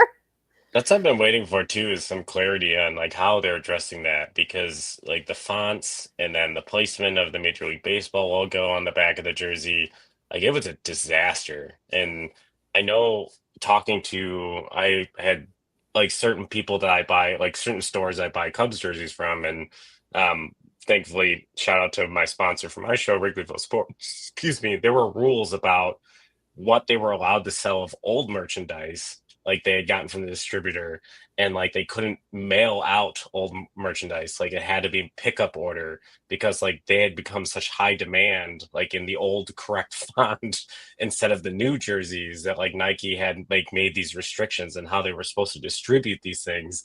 And like there was another store, and like shout out to a Chicago suburb, Pro Jersey in Bolingbrook. They told me the exact same thing, that like they tried to buy as much as they could of the old stuff and have been keeping it in stock because nobody wanted the new format, because they look terrible. Yeah. Well, they were really bad. Along those lines, and I've shared this on this show once before, but there may be some listeners who weren't there that day. Last season, the only jersey I purchased was a Christopher Morel jersey that was being sold on the street after he was traded. And it was because it was the old stock. It was the old... who made the jerseys before Nike? I cannot remember. Majestic. Yeah, it was the old Majestic jersey. It had the patch in the right place. It had the big satin letters, and they're like, "Yeah, it's half off because he got traded." I'm like, okay, yeah, I will pay $80 for this Christopher Morel jersey that is in my size, rather than $100 and whatever $400 for a terrible knockoff Nike jersey that is a disaster. Thank you very much. And I like ran home. Like I felt like I had stolen something. Yeah. Well, and I'm looking over here in the chat. Dominic Loro, thank you so much. You're like the fourth host over here. You're like a producer adding stuff. He says, not all of the teams have City Connect jerseys. The Yankees and A's don't have City Connect jerseys. Well, in fairness, Dominic, the A's don't have a city. Yeah, I was just going to say, the A's don't even have a city. So what are you going to connect it to? And the Yankees are not fun. The Yankees are just not fun. Really shouldn't have a City Connect jersey until they get rid of their beard policy. I was going to say, what if the Yankee City Connect jerseys were the Yankee symbol with a mustache? Like, because that would be so against what they're allowed to do. They could have mustaches. They can't have beards. Yeah, the mustaches are okay. A full bearded New York Yankee symbol. That's what I want for City Connect. Speaking of, and I wish Infield Fly Girl was here to back me up on this, making Cody Bellinger shave is a crime. The man has this perfect amount of scruff. Like, what are you doing? Don't make Cody Bellinger shave. Don't do that to that man. Yeah, and his bloodshot eyes are going to stick out a little bit more now without a little bit of. Oh my God! I'm sorry. This is going to be totally off the rundown, Michael. I apologize. Normally, you're the one that gets to do this, but tonight I'm the one that gets to do this. Did y'all see the pictures over the last week that came out of Bryce Harper drinking coffee, where he has? I've never in my life seen anyone look more stoned in my life, and I was totally confused because my understanding was that Bryce Harper was a pretty like teetotaling type of dude, but like nobody has ever looked more high than Bryce Harper looks in those pictures. There's that picture of the banana bread he made where like literally there's like halves of banana in it, and his eyes are just like so glazed over and puffy. Yeah. I was like, Jesus, like what's in that banana bread, Bryce? I know. If Bryce from now on, if Bryce Harper offers me banana bread, I'm absolutely doing it, but I'm canceling anything I have left to do for the rest of the day. Cancel by 5 o'clock. I'm getting banana bread with Bryce Harper. And no shade, man. Like I'm here for it, but I didn't know Bryce did that. Yeah, I'm not functioning for the rest of the day. That was shocking. Bryce Harper's been hanging out with Cody Bellinger a little too much. Yeah, exactly. Oh, that's great. Okay. Well, all right. So we've looked at these jerseys. If you're going to CubsCon, maybe they'll be available. It would be a very Cubs thing for them to show up prior to CubsCon, so they don't even get to break it, but then also not have them available for anybody to buy because they would make a bazillion dollars if they had them there for people to get right away. But I don't know if that's going to happen. But that takes us into our final topic here. It is CubsCon weekend. I'm sorry. Can I take us back to the jerseys for 1 second? Because the Cubs did break this. They broke it on their Twitter account. There's a nice little video that like shows the whole theme and everything, and y'all should check it out. You follow the Cubs, just go watch the video. But the reason I say this is because I shared this video on my Twitter feed, like you do. And a St. Louis person has decided to respond to that with the following, and I feel like this is the right place for us to talk about this. Absolutely. Too bad. 2 is spelled wrong. He didn't use 2 O's. He only used 1. Too bad St. Louis is the home of the blues for music. And music is inexplicably capitalized. And we have hockey teams, names the blues with same in copy, names, not named, with music as the theme. Pretty weak, pathetic, and extremely ugly. This is the most St. Louis reply that I might have ever received in my entire life. And the fact that the Cardinals are mad that Chicago, which is the home of the blues, come on now, St. Louis, get bent. That Chicago went in on the blues is just chef's kiss perfect for these jerseys. Well, Chicago is the home of Chicago blues. Exactly. I mean, yeah, there's St. Louis does have a song called the St. Louis Blues. I believe it's like a ragtime jazz sort of thing, but it's not even like blues like what they're thinking of. So the Cubs did just release this as well. I'm going to show it on the screen and read it for that St. Louis fan. Here are all the nitty gritty details and why they made the design choices they did. For that St. Louis fan specifically, the baby blue marks the Cubs using that since 1981. So burn. And second, the hat and the jersey chest badge feature a new logo that merges details from the blues era Cubs uniforms with inspiration from music instrument brands. So yeah, that guitar pick look to it. And then the sleeve is supposed to be guitar pick as stated, and they're using blues era typography. And the socks, there's going to be socks that pay tribute to the blues anthem Sweet Home Chicago. And it features a 6-string guitar stripe. Holy cow, I need to see these socks ASAP. But this is sounds excellent. great. I also need to take 1 second to just share this tweet because it's honestly the most Cardinals thing that has been shared with me Best fans in of a hot baseball. minute. And truly, this is unbelievable Cardinals energy. This guy might be the guy who had the Moran sign, whatever, all those years ago. Because look at this, y'all. Look at this. I couldn't make this up. This is an actual tweet that a St. Louis fan has put in my mentions. Enjoy. What a script! 40-year-old grandpa? Is that a flex? What is that? No, 40-year-old grandpa means you're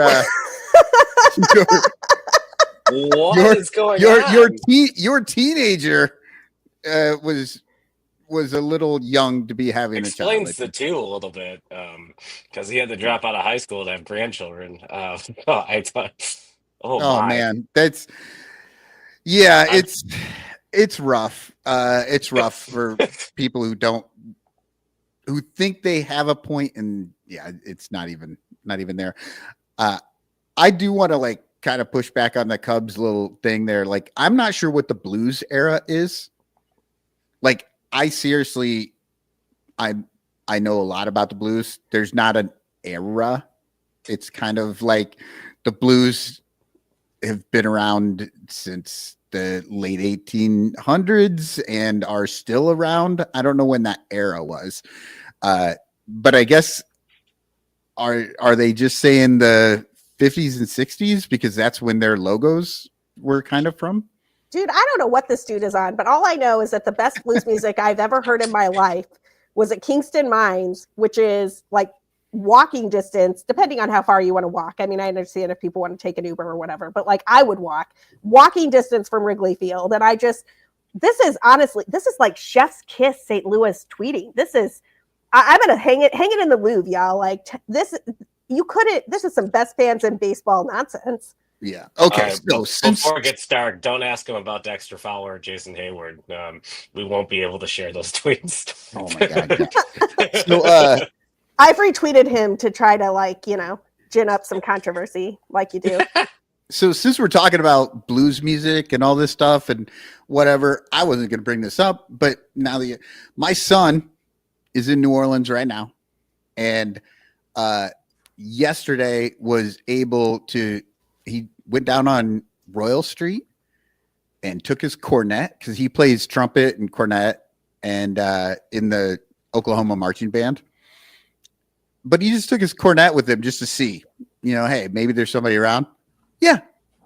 Now I have video of my son, 19-year-old Eli Cotton, just playing his cornet on the street with this awesome band. They're just rocking out. There's like 8 people playing trombones and trumpets, the cornet, drums, like they're just rocking out. And there's my kid standing there on the street in New Orleans, just like beaming, just the biggest smile on his face, just having the best time of his life because he got to play awesome jazz music on the streets of New Orleans. Oh, cool. So, I love New Orleans. I was just there in November. Saw Corey Furlong, of all people, on the street. Shout out to Corey's wife for seeing me and giving us a shot to all hang out. But it was really cool.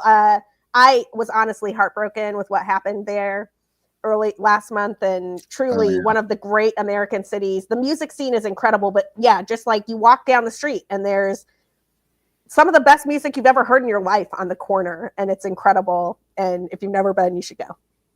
Yeah, it's amazing. I didn't get to go, unfortunately.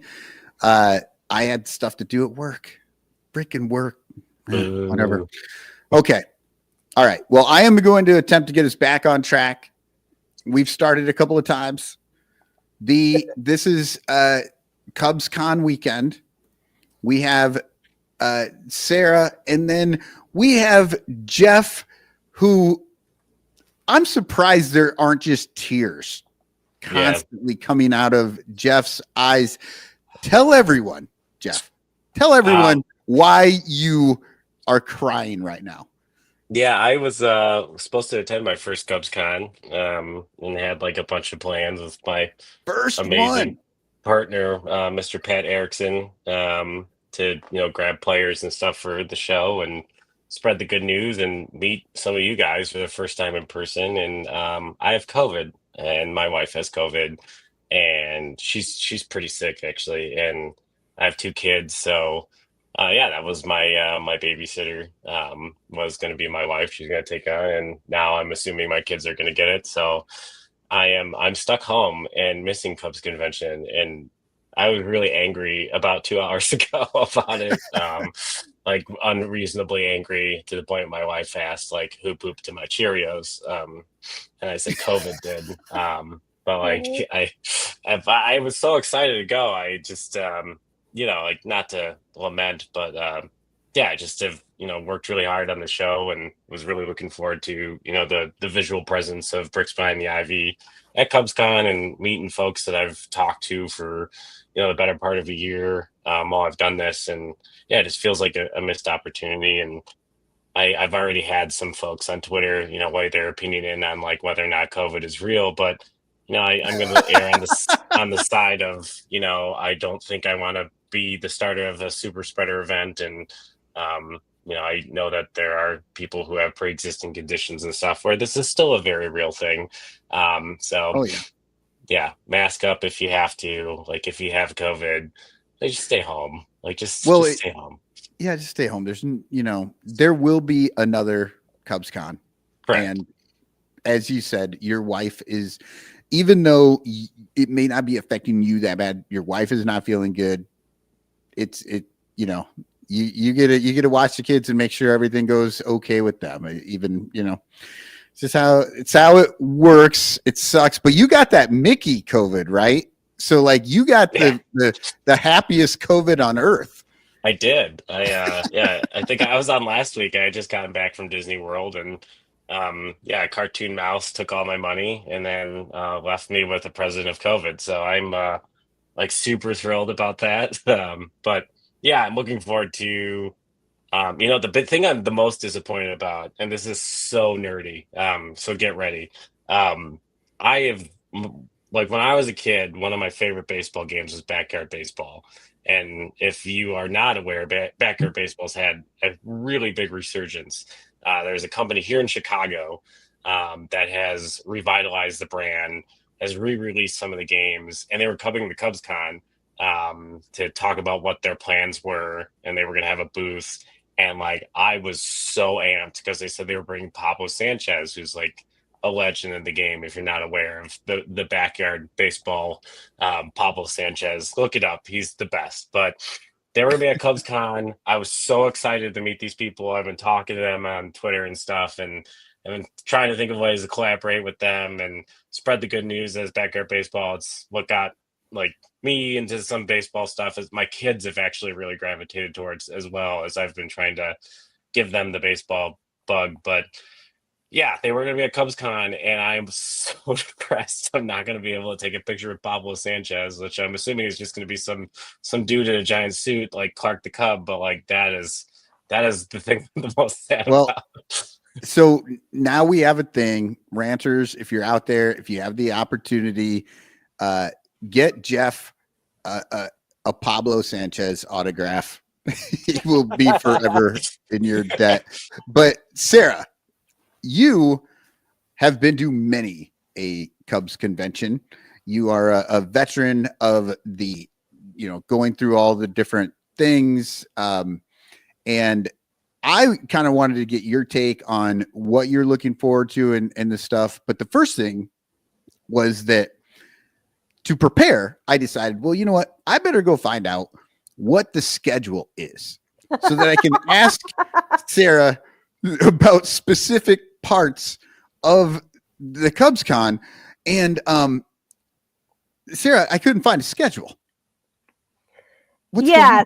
So I've been to every Cubs Con since 2017. I picked a hell of a year to start going to Cubs Con. The couple of things. So a few years ago, basically after COVID, the Cubs transitioned all of Cubs Convention to an app, and you download the app to get an idea of where you're supposed to go. And here's the kicker, y'all. The app isn't listed like a schedule. So it doesn't say like Friday at 7, Friday at 8, Friday at 9. Like it doesn't do that. And it's not sequential. It just has a list of all the things you can do. And you have to click on that thing. And then you see what time it is. And then you can add it to your own schedule and build your own schedule, which means it is actually remarkably difficult to like see what order the time things are going to be in. You're just kind of like clicking through. Okay, Tom says it does have a schedule.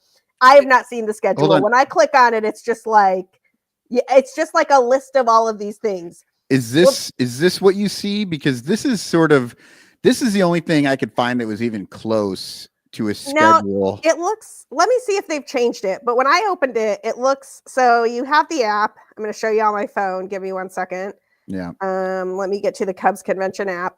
Well, and you know why they're doing this, right? Anybody who's wondering, why do they want to go to the app? Why, it doesn't seem easy to do, but they do it because it's just like a list of tiles. It doesn't have like I'm sorry, I'm like faking a little bit because you can see the ring light in there and everything, but it's just a list of tiles.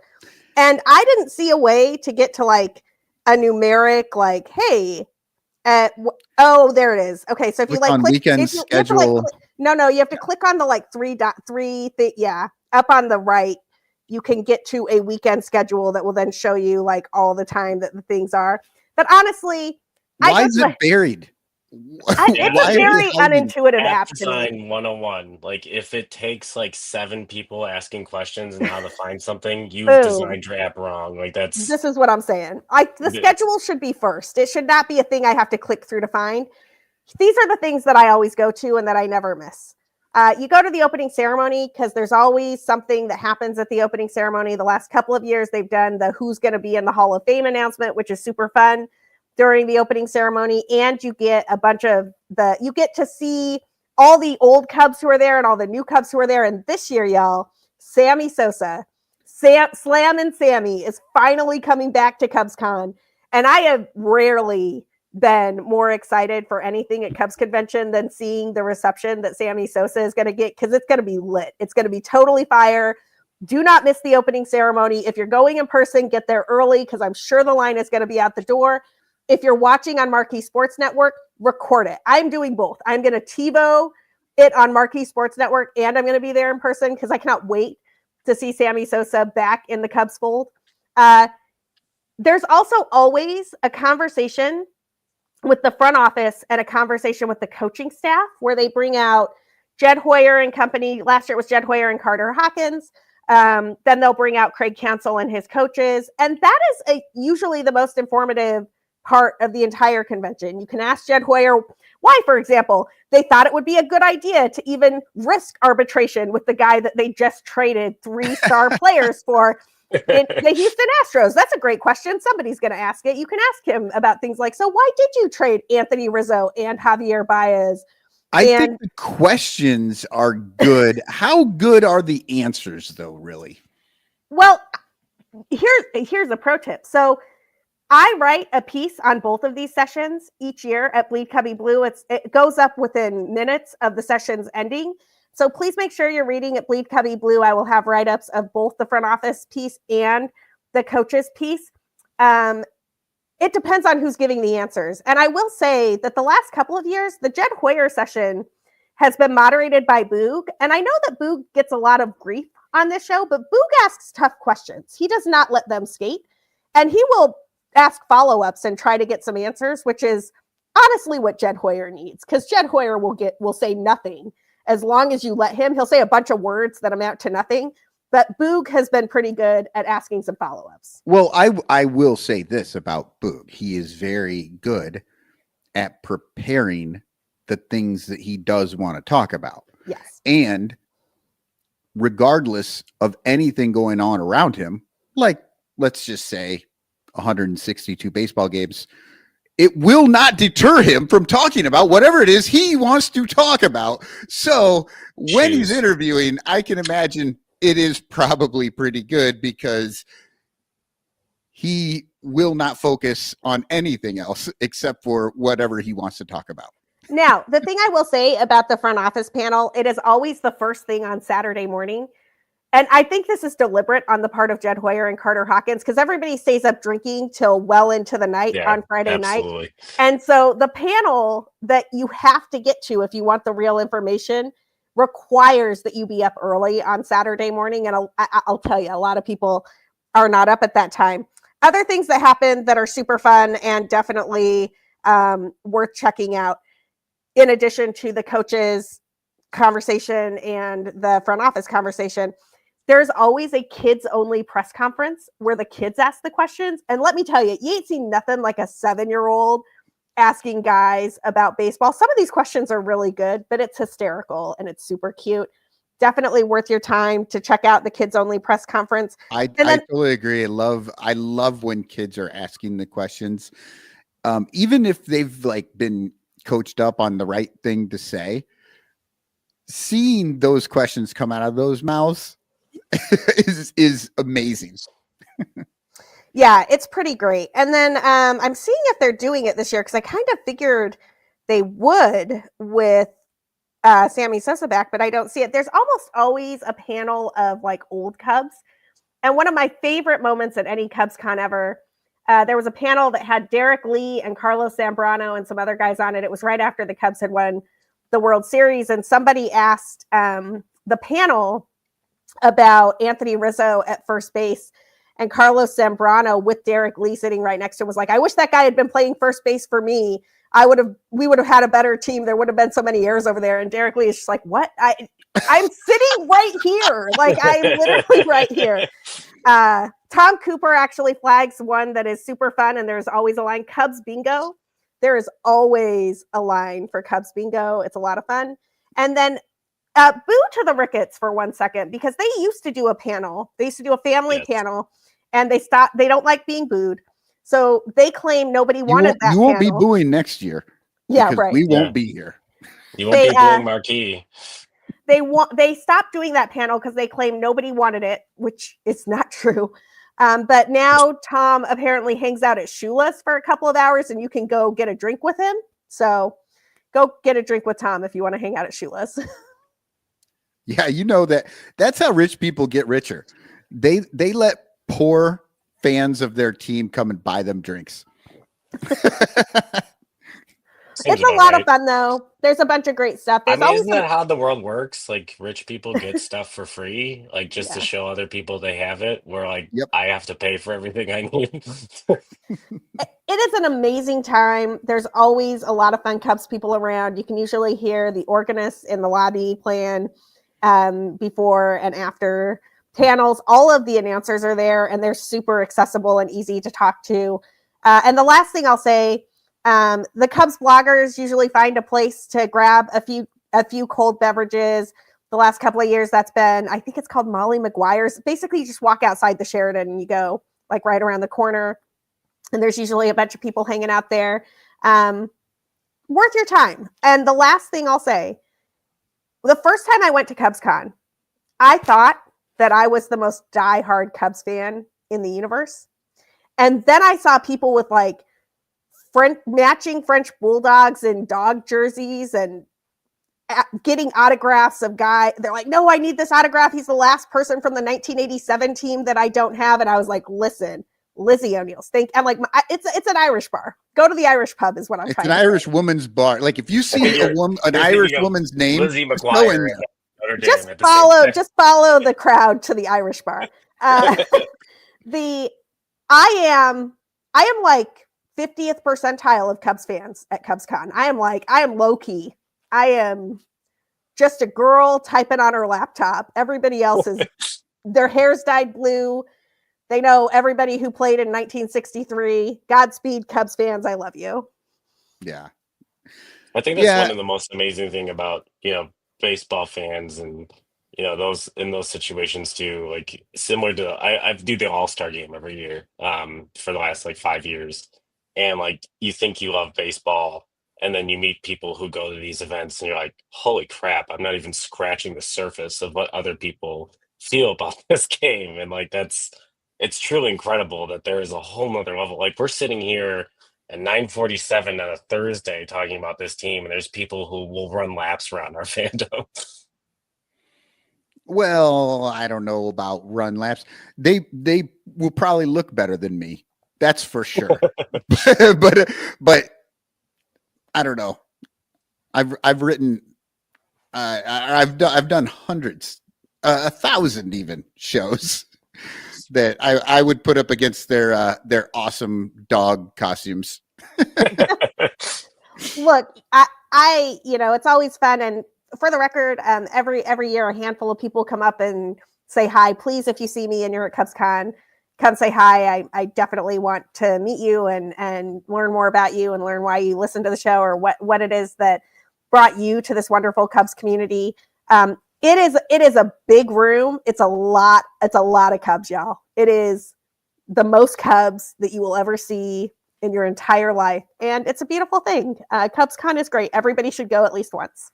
Yeah, it's in the middle of the winter. I mean, I don't know how it is in Chicago right now. It has been the coldest it has been all year, has just been this week. It has been brutal. And I will not be going up to Chicago, but I'll tell you that like being in that warm room with all those Cubs fans dreaming of summertime baseball, it's very tempting. It really is. But instead, I'm going to be here. I'm going to be freezing. And well, it's going to be maybe 40. And I'm going to be moving wood. Yes. That is on Friday. Weekend. So CubsCon is always as cold as Chicago gets. And on Friday, it'll be like a normal, very balmy 25 of a low and 44 of a high. Saturday, it's going down to 7 and 28. Ooh. Sunday, it's going down to -1 and 13. So in CubsCon tradition, the frozen river outside the Sheraton will live on, just not maybe until Saturday or Sunday. Yeah.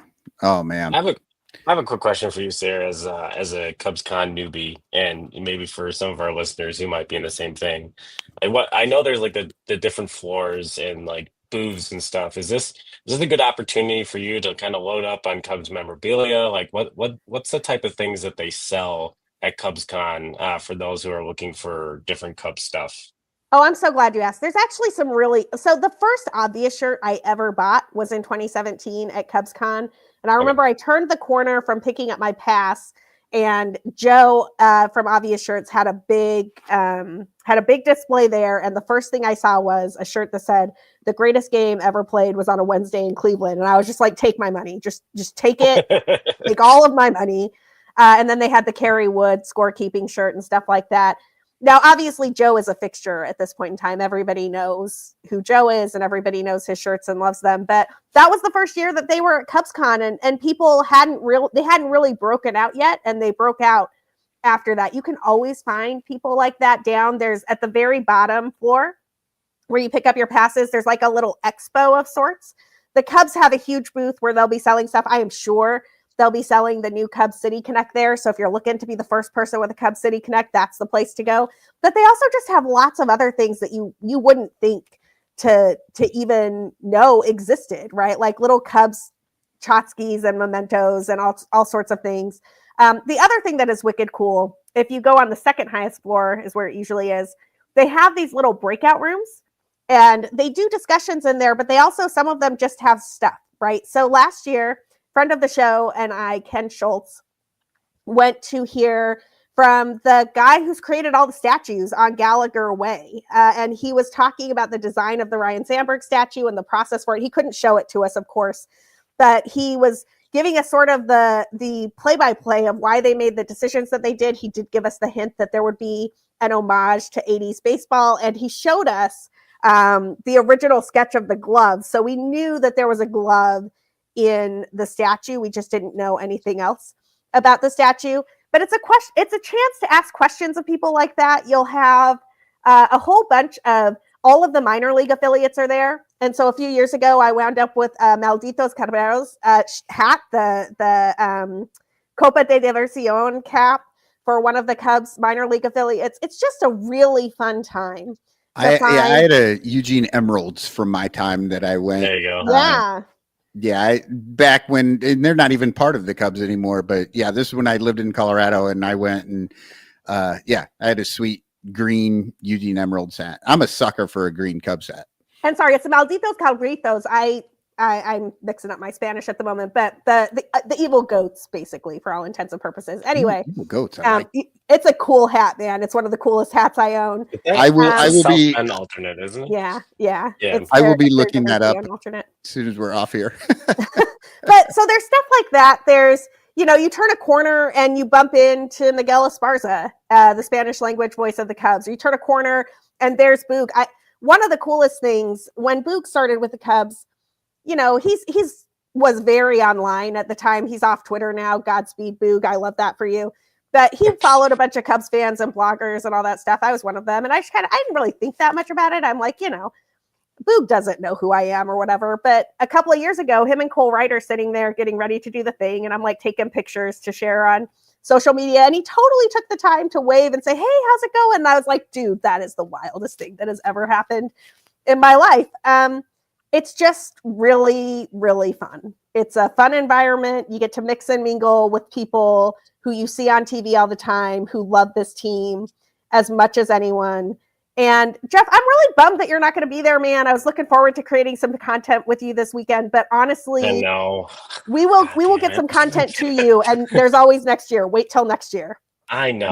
Yeah. Like my whole life has been wait till next year. Oh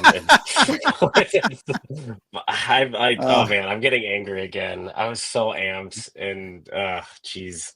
Yeah. Well, you know what, Jeff? How about you do this? How about you type #chance in the chat, and you will possibly be able to get a postcard with a message of love and doom, which is your life right at this moment. It is both love and doom. And, everybody else, this is going to be your last chance. We're getting ready to wrap this thing unintended up. So, yeah, it was totally unintended. But yeah, go ahead and put #chance in the chat. And I have to, and now this is the fun part.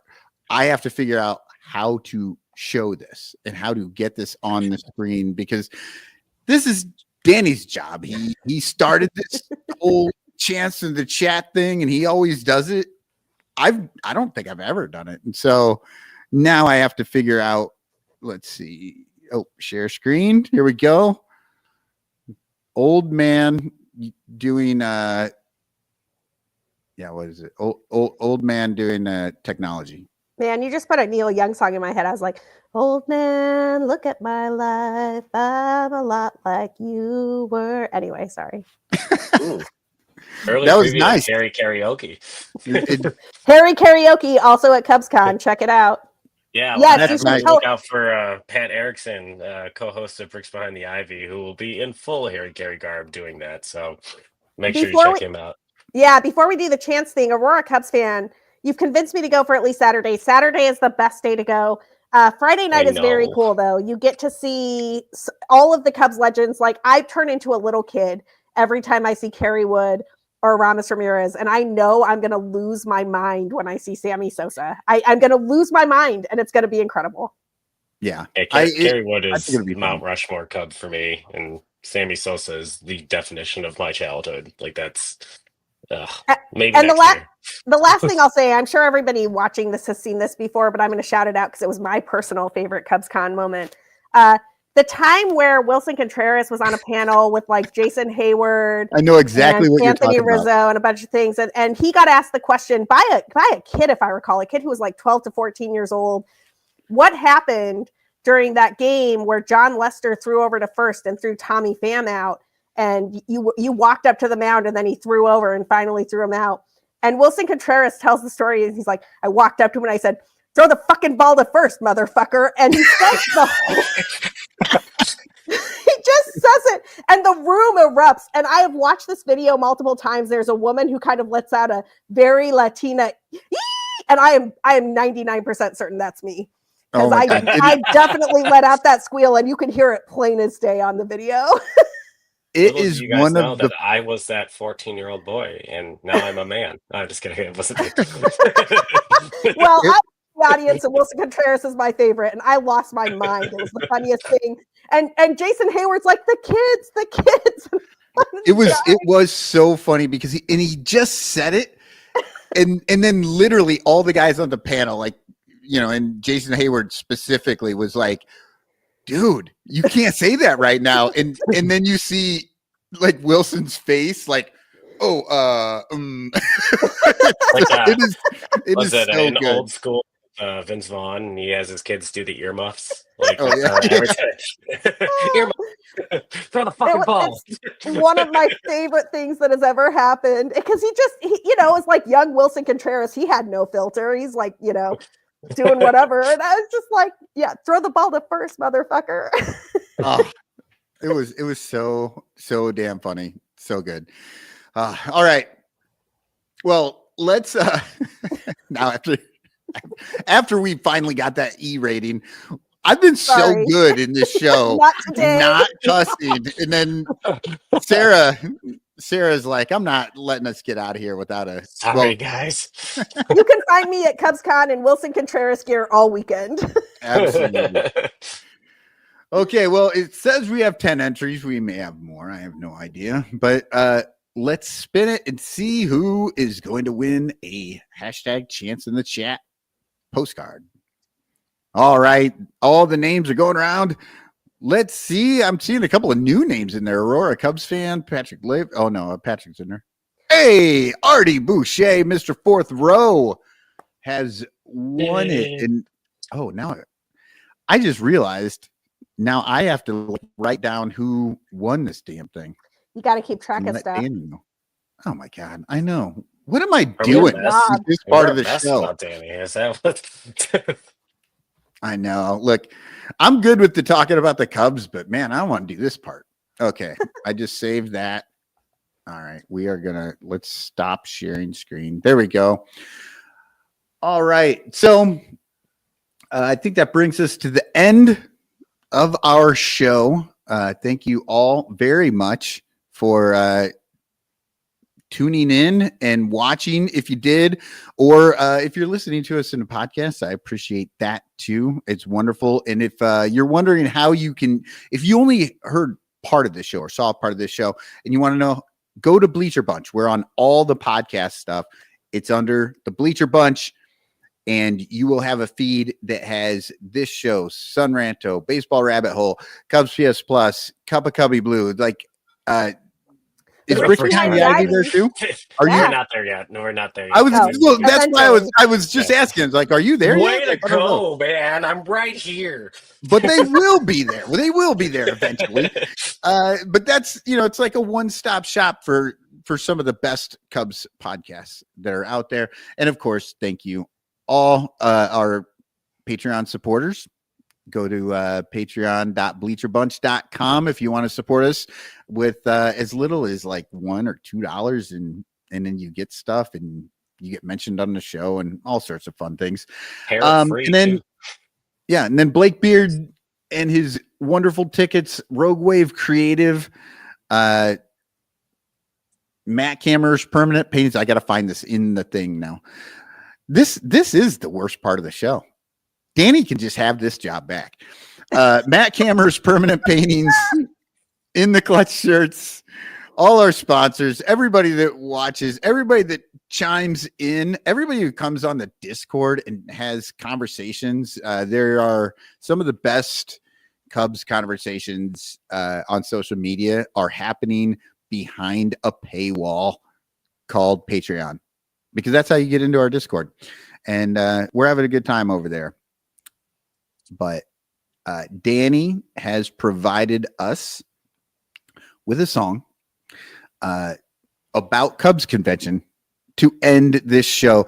And I don't know if we figured out last week what we're not doing Spagog on this show. So get Bunchy, get Bleach. We have to come up with our like sign off. What do you guys think? You weren't here last week to give us your ideas. No, we're gonna make it a Bleacher Bunch thing, and we're just gonna call it. We're gonna take a Sure Dan, but we're gonna say Sure Danny, and it'll be like a very Dirty Bunch thing. Sure Dan. Sure Dan. I like that. Danny. Danny.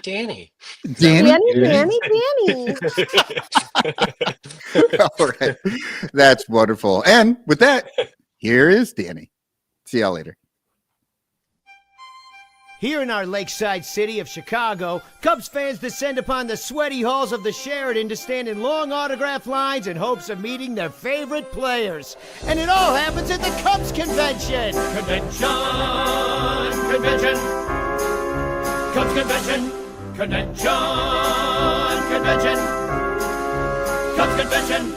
We are the guys who play baseball for a living. We are just here chilling. We were once players on Saturday night. Go drinking with Steve Trout and do a shot with J. John Stone. Ex-players.